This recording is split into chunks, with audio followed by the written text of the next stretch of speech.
aqui. Bom, então, se os filósofos pré-socráticos, eles são conhecidos assim porque eles se dedicavam à natureza, né, às questões da physis, é importante destacar que eles só se preocupavam, só faziam as suas indagações em relação às questões da physis. Qual é a novidade do Sócrates e por que desse recorte de pré-socráticos e socráticos ou pós-socráticos? Porque vai ser a partir de Sócrates que a filosofia vai virar a sua lente para o mundo dos homens. O mundo da physis é um mundo da natureza, que tem a sua própria lógica, né? Ela é natural. Sócrates vira as lentes da filosofia para o mundo do nomos. De nomos vem a palavra normal. O que é o mundo do nomos? É um mundo social. O mundo social, em oposição ao mundo natural, é construído. O nomos, o mundo social, é um mundo construído pelos seres humanos. Logo, ele não é natural ou não obedece aos mesmos critérios da natureza, ou se obedece, nós precisamos investigar. Então, reparem, o Sócrates ele não dá nenhuma resposta pronta, até onde sabemos ele não deixou nada escrito, ele não aponta para uma resposta definitiva. Ele aponta para o fato de que o mundo dos seres humanos é o mundo da convenção, do combinado, do criado. Cabe à filosofia interpretá-lo com o mesmo rigor que tenta interpretar o mundo da natureza e ver o que descobre disso. Tá bom? Mas, antes do Sócrates, outros filósofos também tinham entrado para a filosofia investigando questões humanas. Talvez esses filósofos hoje a gente não use hoje a gente utiliza o pré-socrático e o socrático porque estes filósofos, os sofistas, eles entraram para o mundo da filosofia com uma má fama muito grande e que só foi revista ali a partir do século XIX, século XX, que a gente filósofos, nós começamos a olhar para os sofistas com os olhos menos preconceituosos e mais investigativos. Em resumo, começamos a prestar atenção nas perguntas e nas questões que eles propuseram. E começamos a olhá-las com um olhar desapaixonado. Ou seja, eu não quero saber se o sofista está certo ou errado. Eu vou olhar a proposição dele, vamos ver o que a gente extrai daí, vamos ver de fato o que eles estão dizendo. Os sofistas, eles entram para o mundo da filosofia e aí, por conta da má fama que Sócrates, Platão e Aristóteles, e depois dele quase todo mundo, vai dar, eles entram para o mundo da filosofia como mentirosos, como enganadores. Mas a gente vai estudar aqui, a gente vai ver que algumas questões que eles colocaram são questões, sim, filosóficas e, sim, são muito importantes. Quer concordemos ou discordemos, é outros 500, mas, sim, eles colocam proposições interessantes. Tá bom? Essa foto que vocês estão vendo aí é uma foto da Acrópole ateniense, tá bom? Essa construção mais antiga aí do meio. Essa é a Ágora. Era ali, que se discutia a política, né, na Atenas clássica do século V a.C., que certamente vocês já viram ou verão em história, tá bom? Então vamos lá. Quem são esses sofistas? E o que é um sofista? Lembrando que a palavra sofia significa sabedoria. Então, a primeira conclusão que a gente poderia chegar é que os sofistas são sábios, são portadores de conhecimento. Ótimo. Só que, na época dos sofistas, a gente já está falando aí do século V, né? Ou seja, 400 e pouco antes de Cristo, a filosofia ela já tinha lá os seus mais ou menos 150 anos. Então, ela já tinha começado a mudar, né? As proposições, as perguntas continuam surgindo e as respostas continuam surgindo dessas mesmas perguntas e continuam gerando novas perguntas e assim por diante. Então, já nesse contexto do século V, o mundo dos homens ele passa a ser observado pelos filósofos, né? Os sofistas vão fazer isso, né? Ao mesmo tempo que Sócrates, o caminho que eles tomam é diferente. Só que esses sofistas, pessoal, eles são, por uma imagem para a gente entender, esses sofistas seriam como professores hoje. Então, são sujeitos, são homens que detêm um grau de conhecimento sofisticado para a época bastante elevado, né? Lembrando que esse conhecimento formal, né? Saber ler e escrever, a própria filosofia é restrito a uma parcela muito pequena da sociedade, tá bom? E esses sujeitos são professores itinerantes, então eles vêm de todo mundo grego, vão de cidade em cidade, cobrando pelas suas aulas. Então, a primeira grande quebra na imagem do filósofo é essa. Ora, mas o filósofo não é o amante do conhecimento, o filósofo, filo, amor, amizade, sofia, sabedoria, ele está cobrando para ensinar filosofia? Sim. Está cobrando de quem? Está cobrando de quem pode pagar, né? Ah, mas o sujeitinho ali, muito pobrezinho, quer aprender. Tem dinheiro? Não. Então, paciência. Então, eles são professores. Daí entra a má imagem de dizer que eles seriam mercenários do conhecimento, justamente porque cobravam pelas aulas. Ora, cobrar pelas aulas e dar aulas, hoje, por exemplo, na pedagogia, a gente vê que esses sujeitos eles têm uma importância. Por quê? Eles vão inaugurar o dar aulas. Né? No sentido formal que a gente vê hoje. Né? E para você dar aula, você antes de entrar em sala de aula e falar, você tem que se fazer perguntas bastante sofisticadas. Bom, o que eu vou ensinar? Como é que eu vou ensinar? Como é que eu tenho certeza que os alunos vão aprender? E são três questões muito básicas, né? Existem outras tantas. Então, isso exige um pensamento sofisticado também. Não é chegar e sair falando qualquer coisa. Então, a gente vai ver que esses sofistas eles não estão interessados necessariamente na produção de conhecimento, na discussão política. Por quê? Como eles são andarilhos, digamos assim, né? São imigrantes, estão indo de cidade em cidade, eles não têm a preocupação política, por quê? Eles não são nativos, salvo algumas exceções, eles não são nativos das cidades em que eles trabalham.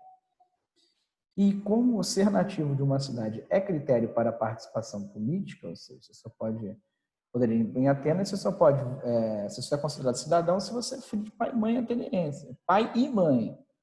Então, o exemplo de Atenas, o sujeito que vai para o sofista que vai para Atenas dar aula, ele não está nem aí para a política, por um simples fato que ele nem pode participar.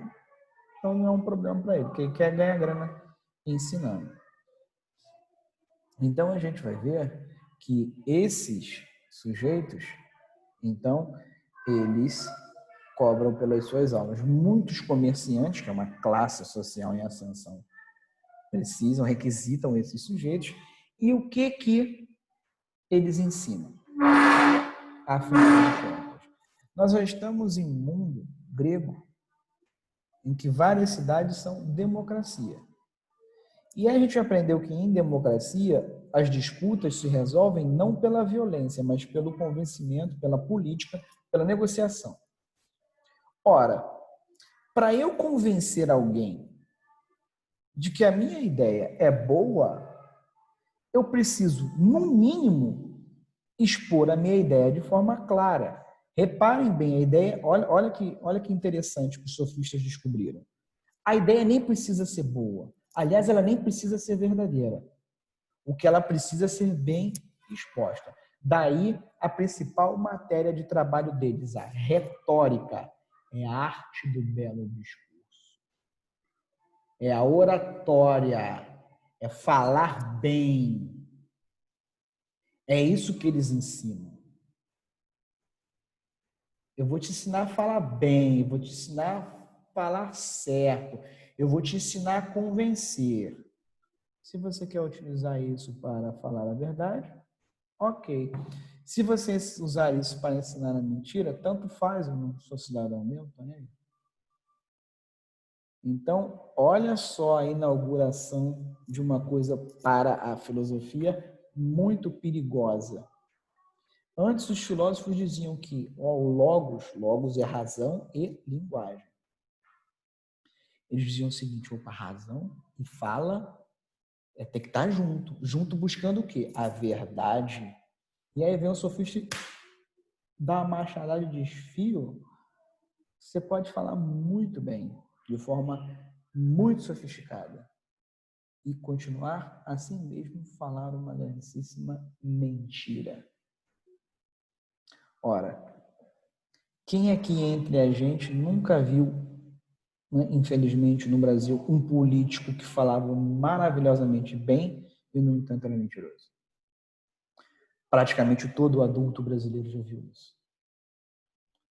E não só no mundo da política, fora do mundo da política também. Vocês acham que esses grandes políticos não têm pessoas responsáveis pela retórica e pela oratória dele? Os grandes, sim. Esses mais ou menos que a gente vê nos dias de hoje, não. Mas os grandes, sim. São pessoas que revêem seus discursos, que tentam fazer discursos mais impactantes e sofisticados. Tá bom? Bom, a gente vai ver que os principais críticos, como eu já tinha adiantado, dos sofistas, né? Lembrando que até a palavra sofisma hoje, né, entrou para o dicionário da filosofia como uma mentira. Ah, fulano é um sofista, está falando bem, mas está te enrolando. Isso que você falou é um sofisma, né? É bem falado, mas é uma mentira. Então a gente vai ver que Sócrates, Platão e Aristóteles é que concretizaram a fama negativa dos sofistas. Então a gente vai ver que se vários dezenas de filósofos desse momento discordavam entre si em várias questões. Sócrates, Platão e Aristóteles discordavam radicalmente em vários pontos. Em que eles não discordavam? Na busca pela verdade. O filósofo busca a verdade. Se eles discordam do caminho, aí é outros 500. Mas todos eles são categóricos. O filósofo busca a verdade. O sofista não. O sofista não busca a verdade nenhuma. O sofista busca a grana, ele é um mercenário. Daí ele separar a possibilidade de falar da possibilidade de falar bem. Tá bom? Daí ele ser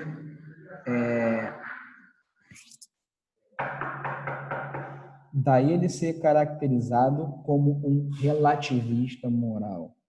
Ou seja, o bem e o mal são coisas relativas, né? Não são necessariamente a mesma coisa para todo mundo. Então a gente vai ver que essa é a principal acusação que essa trinca de filósofos aí, o Sócrates, Platão e Aristóteles, fazem. Tá bom? Bom, hoje, entretanto, a gente sabe que esses mesmos filósofos, eles tiveram, um papel muito importante na difusão do conhecimento e da educação, né? Que bem ou mal, eles levaram o saber filosófico a vários cantões do mundo grego nesse momento. E, acima de tudo, também são importantes por quê? Porque eles aperfeiçoam o rigor da argumentação, do saber falar, do falar de forma adequada, do expor-se de forma sofisticada. Então, hoje que a gente olha quando a gente olha para os sofistas, né, sem a paixão de Aristóteles, sem a paixão de Platão e companhia, a gente enxerga nesses sujeitos filósofos que sim, propuseram algumas questões, né, e que essas questões sim merecem ser avaliadas, tá bom? Bom, vamos estudar aqui. Entre os principais... Pessoal, houveram dezenas de sofistas, tá bom? A gente vai estudar só uma meia dúzia aqui, alguns 2 ou 3 aqui, que infelizmente não tem como, né? Mas esse a gente estuda aqui o chamado Protágoras, tá bom? Circulou por Atenas. A principal frase desse sujeito, do Protágoras, é: o homem é a medida de todas as coisas. O que ele está querendo dizer com isso? Está querendo dizer o seguinte: ele inaugura, né, o relativismo. E o que é o relativismo? Aí depois a gente comenta a frase dele. O relativismo, pessoal, ele é uma teoria que aponta que não existem verdades absolutas. E que essas verdades, elas podem variar de pessoa para pessoa, de grupo para grupo, de cultura para cultura. Exemplo básico. Os gregos, eles entravam em contato com vários outros povos. E, antigamente, né, eles eram politeístas, e vamos dar um exemplo muito simples. Os gregos diziam, o deus do sol é o deus A, né? E as características dele são A, B, C e D. Só que, sei lá, os egípcios diziam que o deus do sol era o deus 1, cujas características eram 1, 2, 3, 4. Ou melhor, inventar, dizendo que, digamos que os egípcios diziam que uma deusa regulava o sol, de uma forma totalmente diferente dos gregos. E aí surgia a questão, quem está certo? Gregos ou egípcios, nesse exemplo que eu dei? A resposta do Protágoras era o seguinte: não dá para saber. Não dá para saber. Porque existem milhares de deuses e muitos desses deuses regulam a mesma coisa, e o que a gente sabe é que a natureza tem um funcionamento independente desses mesmos deuses. Logo, a conclusão que a gente pode chegar é o seguinte: se existem, sei lá, 1000 religiões, na melhor das hipóteses, uma está certa. Na pior das hipóteses, todas estão erradas. Olha o relativismo. A verdade vai variar nesses 2 exemplos que eu dei. O grego, ele vai enxergar o deus sol de um jeito e o egípcio a deusa do sol de outro jeito. Daí a frase dele: o homem é a medida de todas as coisas, ou seja, é para o homem que a gente tem que prestar atenção. É ele que mede o mundo, é ele que diz o que o mundo é. E uma coisa é o que eu digo, e a outra coisa é a verdade. Então, quando ele fala uma coisa é o que eu digo e outra coisa é a verdade, ele inaugura um raciocínio muito perigoso para os filósofos. Eles inauguram uma possibilidade da verdade não existir. Era muito escandaloso para os filósofos da época. Como assim não existe uma verdade? Poxa, a gente discorda, ok, vá lá. Eu vou pelo caminho A, você vai pelo caminho B. Mas a gente quer chegar na verdade. Aí vem um filósofo e diz que a verdade não existe. E o Protágoras vai dizer, sim, o Protágoras, ele quase morreu por ser acusado de negar a existência dos deuses. Ele bem que dizer, ele não estou negando a existência dos deuses, estou dizendo que não dá para saber se os nossos são certos e os outros são errados. Então, quando ele inaugura esse relativismo, olha, se a verdade é relativa, então, né? Qual é a verdade? Então, reparem bem, os sofistas, eles propuseram questões muito importantes. O relativismo ele existe até hoje. Por exemplo, o relativismo cultural, né, na antropologia que a gente estuda, que diz que cada cultura tem a sua lógica, que deve ser entendida de acordo com tal. Por isso que fica difícil você comparar as culturas, porque as culturas são, enfim, são diferentes. Então, essa é uma proposição, hoje, do ponto de vista filosófico, válida. Ela é válida. Vamos relativizar a verdade, por exemplo, a lei da gravitação universal. Essa aí não dá para relativizar, mas outras coisas dá. Qual é a importância de você relativizar? É você não assumir que existe uma só verdade. É você buscar outras interpretações e, com isso, você enriquecer o repertório, né, de conhecimento. Até aí é uma proposição legítima, mas que para a época, né, a gente está falando de 400 a.C., para o mundo da filosofia é uma proposição muito perigosa. Outro filósofo que a gente vai ver, outro sofista, que a gente vê aqui, é o Gorgias. As ideias do Gorgias, elas foram ainda mais, para a época, mais escandalosas. Porque o Gorgias, ele era um cético, né? Muitos afirmam que ele é o pai do ceticismo, a gente vai ver o ceticismo mais para frente, né? Muitos afirmam que se ele não é o pai, pelo menos ele lança um embrião do ceticismo. E o que é o ceticismo? Ele afirma que o homem é incapaz de conhecer a verdade das coisas, pelo fato de ser limitado. Existem várias limitações que impedem o homem de conhecer a verdade das coisas. E, pessoal, vamos dar uma folga para eles. A gente está falando de um homem de 1.400 anos atrás. Então, sim, o homem era muito mais limitado nessa época. Perdão, de 2.400 anos atrás. Um homem, claro, que era muito mais limitado nessa época do que é hoje. Então, hoje a gente conhece algumas verdades concretas, assim, com certeza total e completa, né? Mas vamos dar uma folga para um homem de 2.400 anos atrás. Vamos raciocinar junto com ele. E qual é a contribuição dele? Ele afirma que o ser humano é incapaz de conhecer as coisas, qualquer coisa que seja. É um cético radical. E olha as proposições dele. Ele vai dizer o seguinte, que nós, seres humanos, não temos a capacidade de conhecer as coisas, que é o ceticismo. Se nós tivermos a capacidade de conhecer qualquer coisa, nós não teríamos... Não, perdão. Nós não somos capazes de conhecer a verdade. Esse é um niilismo. Né? De nihil, não de nada existe. Nihil é nada. Nada existe. Nós somos incapazes de conhecer qualquer coisa. Se nós somos incapazes de conhecer qualquer coisa, se nós somos capazes de conhecer qualquer coisa, se nós somos capazes de conhecer alguma coisa, nós somos incapazes de conhecer essa coisa em profundidade, que é o ceticismo.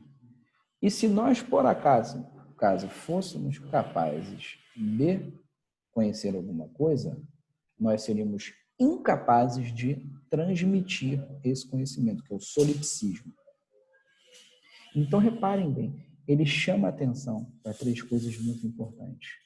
E a mais importante é: existem limites para a capacidade humana de conhecer. Essa talvez seja a grande contribuição dele.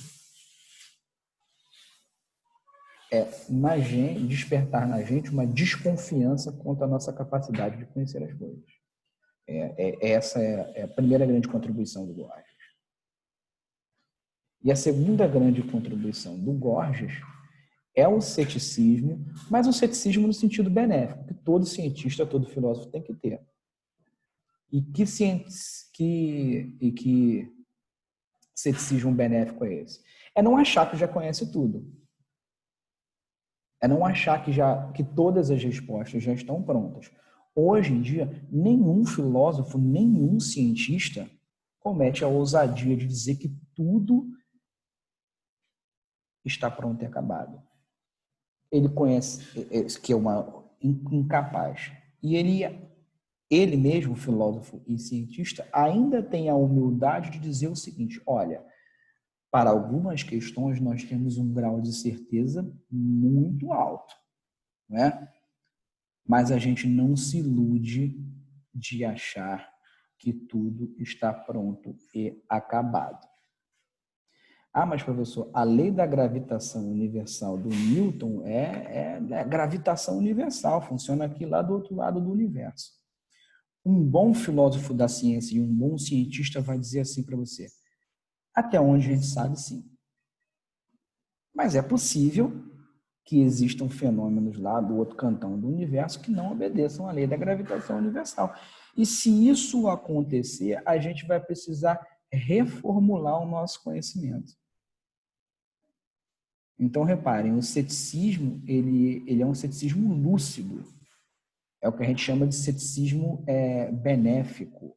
Ou seja, é um ceticismo de a gente não achar que tudo está pronto e acabado. É um ceticismo que nos leva à desconfiança positiva diante do conhecimento.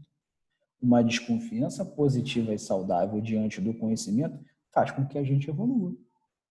Né? Se o Einstein não fosse, à sua maneira, um cético, ele não teria dado vários passos adiante em relação ao Newton. E muitos físicos, até hoje, continuam dando passos adiante em relação ao Einstein, e dizendo, nossa, o Einstein realmente foi um gigante. Mas aqui nesse ponto, ele está errado. Aqui nesse ponto, ele falhou. Ah, mas vamos ver se o Einstein está dizendo a verdade aqui mesmo? Vamos testar. Por quê? Ceticismo, a gente sabe que o homem é limitado. O Einstein tinha as suas limitações há 100 anos atrás. Então, não sejamos inocentes de achar que tudo já está resolvido. Esse é o ceticismo positivo da filosofia, e essas são as contribuições do Protágoras e do Borges que hoje nós olhamos e vemos que são contribuições, sim, legítimas. Para o mundo da antropologia, o homem é a medida de todas as coisas. Então, é uma frase que cai como uma luva. Olha as centenas de culturas que existem hoje no mundo. Eu preciso relativizar. Reparem bem, pessoal, relativizar não é aceitar. Ah, tem uma cultura, tem culturas africanas, por exemplo, em que a tribo corta lá um pedaço corta o clitóris das meninas, por exemplo. Para a gente é abominável. Né?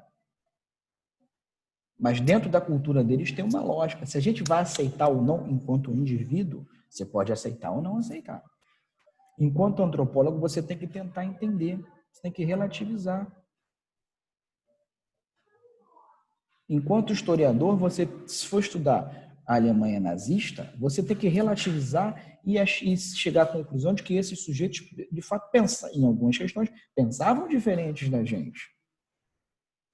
Senão você não consegue chegar à conclusão de que por que fizeram uma monstruosidade dessa. Quando você chega, se você for um antropólogo, um historiador que vai estudar os indígenas, sei lá, de 300 anos atrás, você tem que partir da conclusão óbvia, ou do princípio, melhor dizendo, óbvio, de que a cultura deles não é igual a nossa.